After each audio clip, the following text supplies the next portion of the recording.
Watch this video to learn how to create a credit note to reconcile to a supplier refund through the bank. Click Purchases, then select Bills. Click the New Bill drop-down and choose New Credit Note.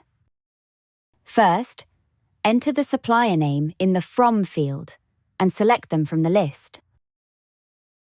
Enter the date of the credit note in the Date field. We'll enter 14th of July for this example.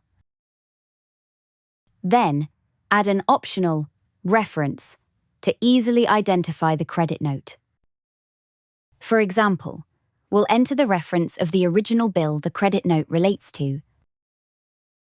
You can attach documents, like a copy of the supplier paperwork, to the credit note in Xero using the file icon. Next, enter the details of the credit note. In this example, we paid up front for catering at a photo shoot, but the service was not as expected, so the caterer offered a partial refund as a goodwill gesture. We'll add a description so we know the reason for the refund. Let's enter goodwill refund for poor catering service at photo shoot on the 10th of July. Then, add the quantity and unit price to match the credit note from the supplier. Next, we'll choose the account where we categorize the original expense and check the tax rate is correct.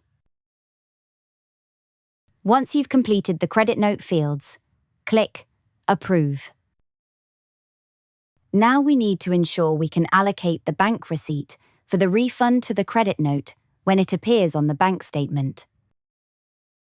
To do this, we need to complete the Receive a Cash Refund section at the bottom of the approved credit note. First, check the amount is correct. Xero defaults to the credit note total. If you'll receive a partial refund, change the amount to match the value of the cash refund. Then, enter the date of the refund. Next, select the bank account the supplier will pay the refund into using the Paid To drop-down. It's important to choose the correct bank account, otherwise you won't be able to match the bank statement line to this transaction in Xero. Enter an optional reference, for example, cash refund. Finally, click Add Refund to save the cash refund to the credit note. You'll find the refunded credit note in the Paid tab of the Bills page. When you reconcile the bank, you should see a matched statement line for the receipt for the credit note. Now you're ready to reconcile the supplier refund to the credit note in the bank reconciliation.